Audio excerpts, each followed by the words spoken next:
Барлықтарыңызға сәлем. Бүгін біз RC Circuitке байланысты есептерді қарастыратын боламыз. Яғни толығырақ айта кететін болсақ, RC Circuit in Alternative Current, RC in AC. Яғни бұл Раннелдағы есеп, бірінші есеп 47-ші осындай диаграммада фейзер диаграмм деп аталады. Яғни фейзер методпен қазір шығаратын боламыз. Фейзер метод.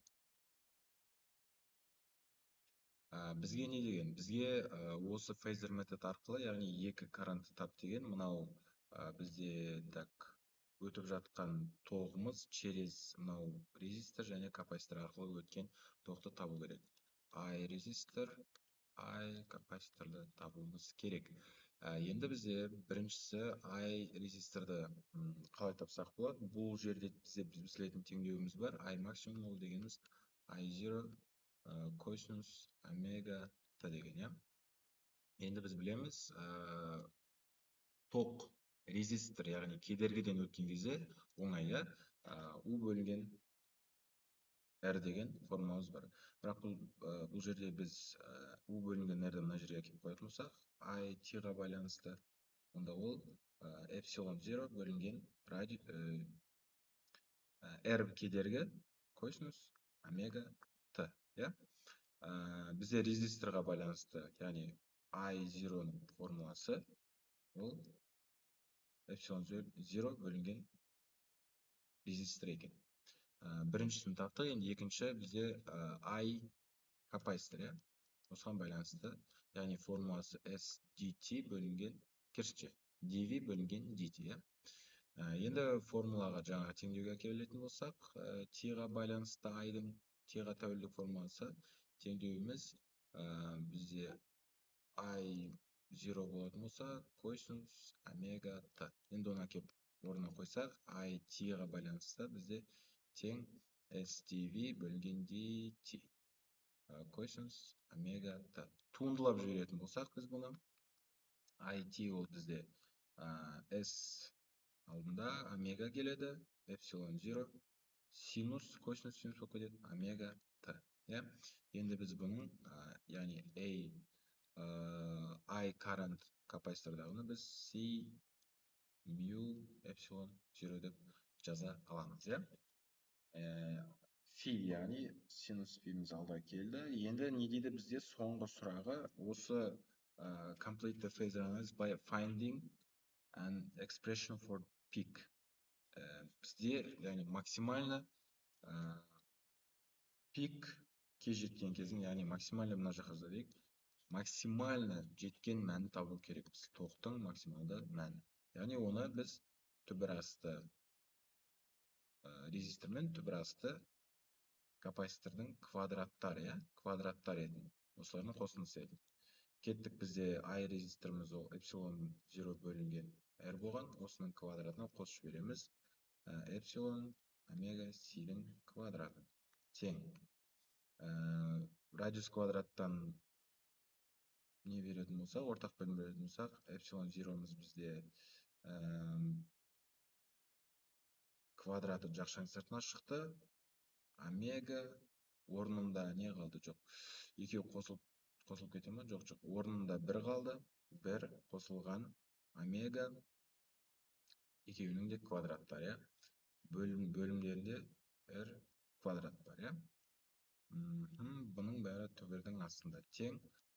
Бізде омега квадратымыз түбірден жойылып кетті.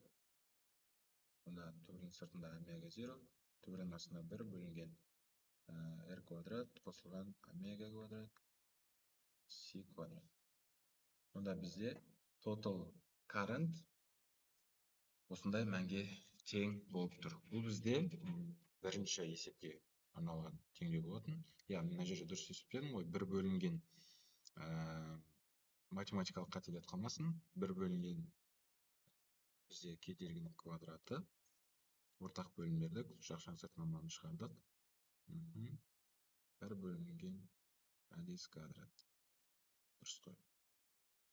Жақшаң сыртынан мынаны шығардық. Так. Бізде енді бұны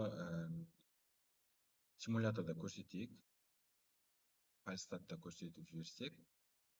Так, бізде так, я жаңадан бір файл ашайық. Осыған так, бізде ең бірінші провод бұлай басталған екен. Так, бұлай бізде яғни ход источникта бізде переменный напряжение, яғни екі вывод бар я бізде. Бірақ ток керісінше бағытта жүріп жатты, яғни мына бастан былай жүріп жатты. Одан кейін бізде провод былай келіп бірінші резистордан өтті.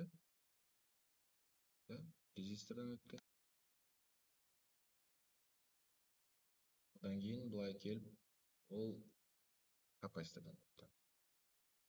Так, резисторды жалайық былай. Одан кейін конденсаторымызды енді біз так бұларды жалайтын болсақ былай.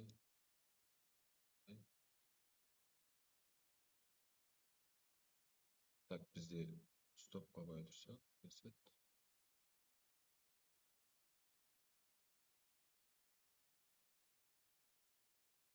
так, значение беріп көрейік. Мына жақта значениелер бізде өте үлкендеу болып тұрған сияқты. Кедергінің мәнін өзгертсек, 100-ге өзгертейік. 10 миллифарад, жоқ, 10 фарад тұра берсін. Бізде мына жақта 120, оны қанша өзгертсек болады? 10 вольтқа өзгертейік. Бізде частотасын басында аз қылып көрейік, частота примерно бір 5 деген ба частота береді. Кетті, старт. Бізде ток жүріп жатыр. Ток бірінші кедергі аз болғандықтан тез өтіп жатыр. Енді ток келіп жатыр. Мына жердегі тоқты есептейтін болсақ, қараңыздар. Бізде тоқтың мәні азайып жатыр. Уже тоқтың мәні азайды. Енді обратно қайттан көбейіп жатыр. 100-ге көбейді, 140-қа келді, қайттан обратно түсіп жатыр. Қайттан обратно қаншаға дейін түседі екен? 1-ге дейін түсті, енді обратно жүріп жатыр. То есть ток переменный болғандықтан бізде обратный счет болып жатыр. Бізде енді мынау капаситорда тоқтың мәні қанша болып жатқанын қарап көрейік. Капаситорда ток почти что тұрақты. Жоқ, тұрақты емес. Жаймен жүріп жатыр. 0-ға дейін максимум мәні 4-ге дейін бар жатыр. Бірақ процесс жүріп жатыр. Бізде тоқтың өзінде тоқтың мәні 140-қа дейін бар, енді қазір азайып жатыр. Так. 0-ға кетті. 0, то есть 0-дан кетіп минус. Я, бізде тоқтың мәні минус 140-тан плюс 140-қа дейін болып жатыр. Яғни синусоида график бойынша колебания бізде минус 40-пен, фаза бойынша минус 40-пен минус 140-пен плюс 140-тың арасында. Яғни тоғымыз байқағандар. Енді несін арттырып көрейік? Частотасын арттырып көрейік, мысалы 150 дейікші. Так, 150 болатын болса, уже частота кәдімгі тез, я? Так, скорость симуляцияны жалетейік.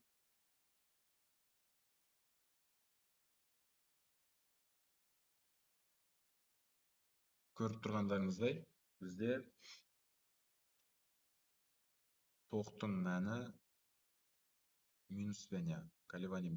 Және бізде мына жақта көріп отқанда волтейдждің мәні тоже минусқа кетіп қалды. Минус 13, минус 14-те.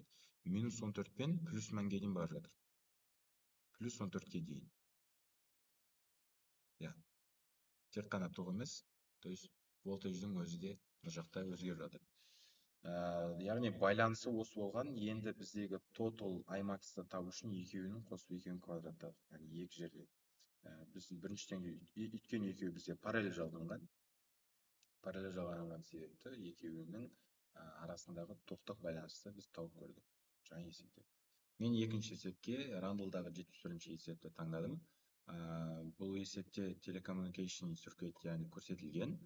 Жаңағы бірінші есепке бірінші есеп сияқты, бірақ бұл жерде бізде не байқауға болады? Бұл жерде бізде айтып отырғандай, мынау резистор кедергіміз бізде катушка мен конденсаторға тізбектей жалғанады. Ал катушкамыз бен конденсатор бір-біріне параллель жалғанып тұр. Енді ток бізде қайтадан переменный ток. Енді сұрап тұрған нәрсе ол қайтадан фейзер методын қолданамыз. Одан кейін сұрап тұрған нәрсе ол пик, яғни пик карантты қайтадан сұрап тұр. Бірінші есептің екеуіндегі байланыс. Яғни біз бағана бірінші есепте таптық пик карантты екі берілген, то есть XL мен X катушка, X конденсатордың квадраттары арқылы.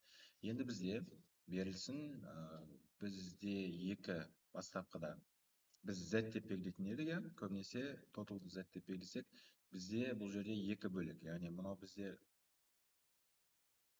тізбектей, аналар бізде параллель жалғанып болады, бөлек Z, L, олардың бөлек тоталын тауып алуымыз керек.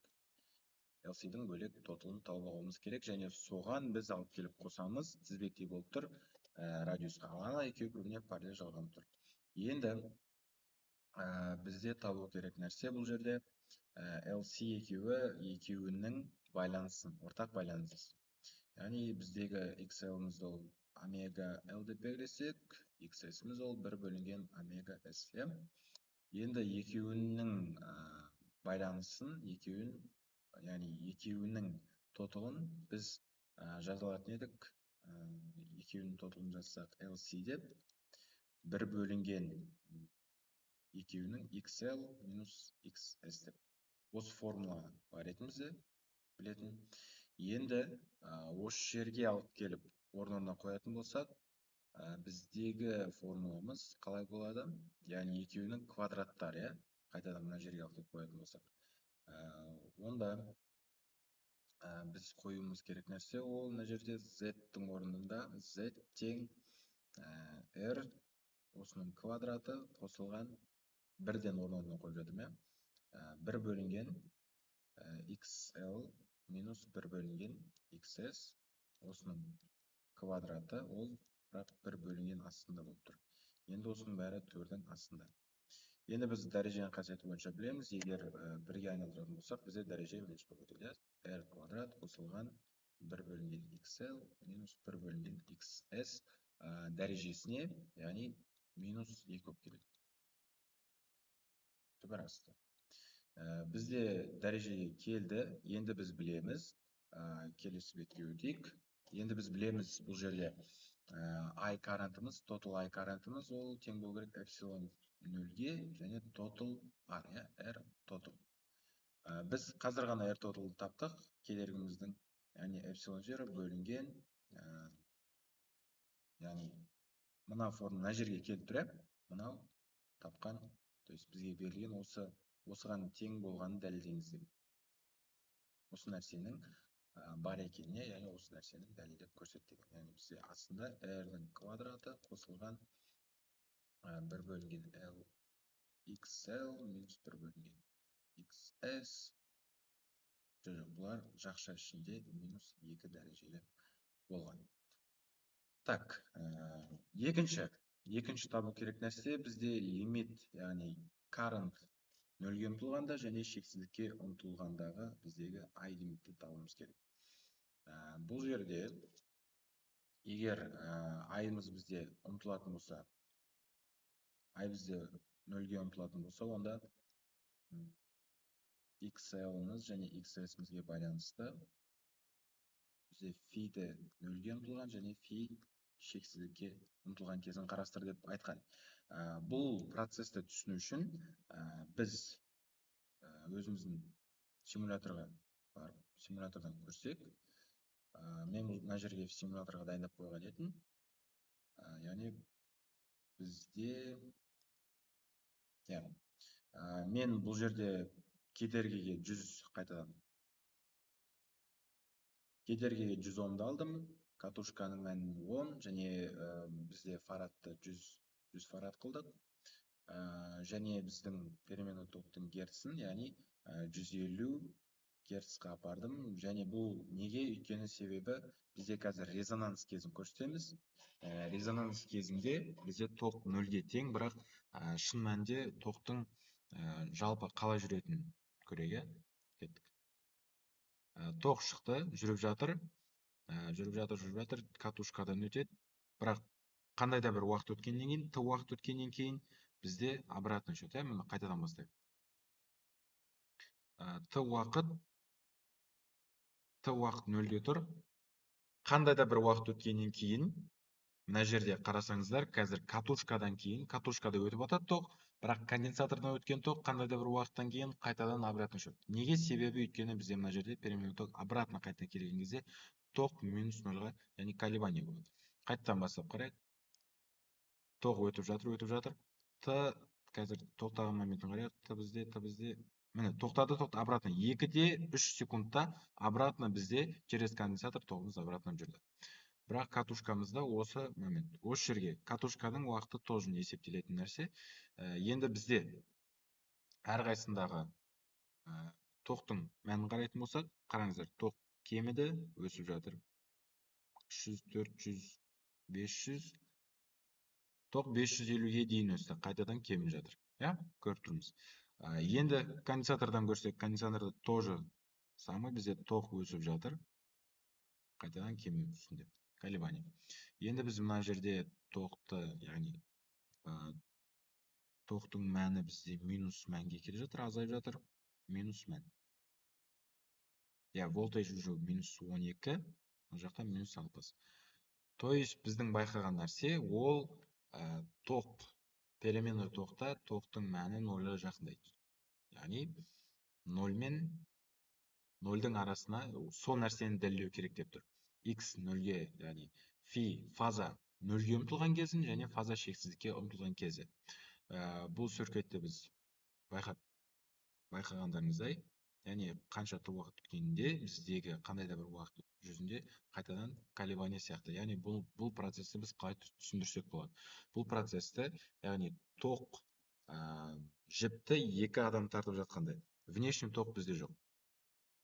Внешний ток бізде 0-ге тең болып жатыр. Сыртқа, яғни күштер екі жақтан да әсер етіп жатыр.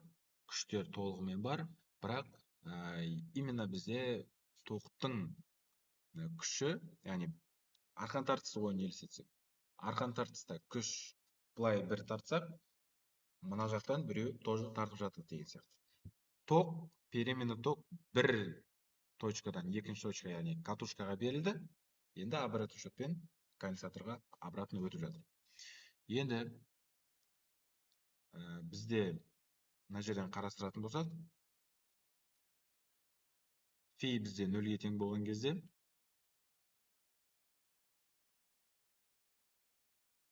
фи бізде 0-ге ұмтылған кез, және фи бізде шексіздікке ұмтылған кезі.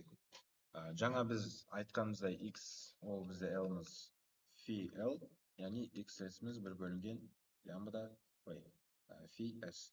Енді бізде бұл жерде total current'ты біздегі r frequency, резонанс frequency бізде 150 кезінде, 150 герц кезінде резонанс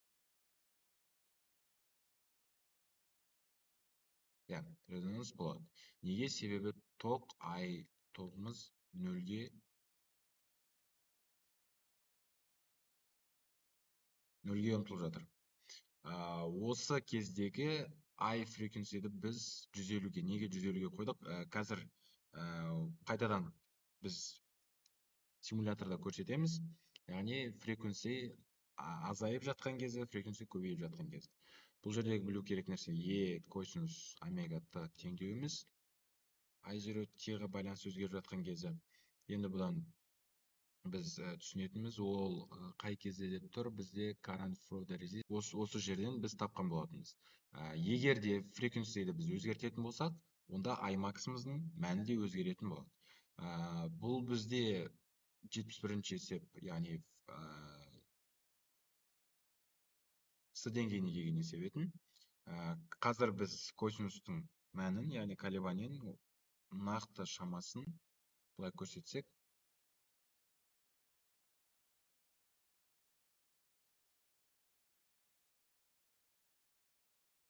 егер де біз қараңыздар қазір.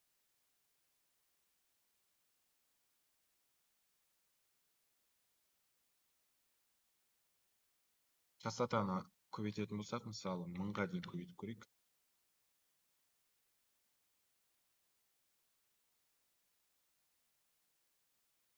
Катушкадан ток жай өтіп жатыр.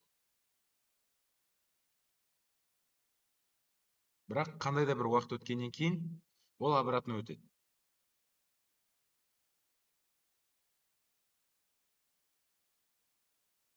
Ток берілді, кедергіден ток өтті, катушкаға барды, бірақ конденсаторда не істейді?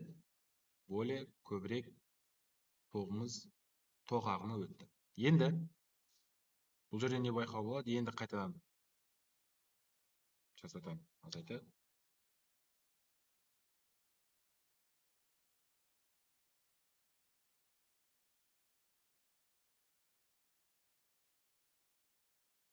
Міне, осы жерден нақты көрсек болады. Бастапқыда енді біз нені өзгертетін болсақ, онда өтіп жатқан біздегі катушка арқылы өтіп жатқан тоғымыз тезірек өтті. Ал конденсаторымыз баяулап тұр.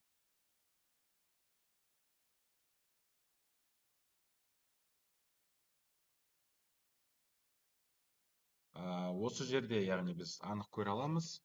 Катушкамыз бізде төмен қарай, яғни ток өтіп, ток обратно өтіп жатыр. Ал мұндағы нені есептейтін болсақ, конденсатордағы токтың мөлшері өте кішкентай.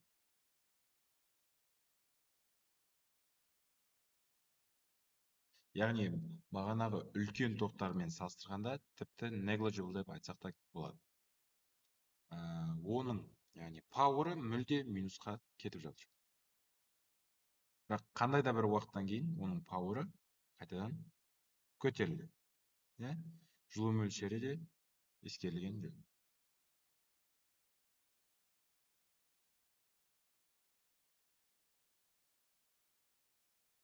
Барлық жақты есептеп көрейік. Бізде синус кезі 137-ге дейін. Яғни байқап тұрғандарыңыздай, тіпті мына партта бізде тоқтап тағылған секілді. Тек жұмыс жасап жатқан период ол катушка, кедергі және осы бір партта тоғымыз айналып жатыр. Мына партта тоқ айналып жатқан жоқ емес, айналып жатыр, бірақ өте жай және өте әлсіз қарқынмен, өте әлсіз пауырмен. Осымен есеп аяқталды. Сау болыңыздар.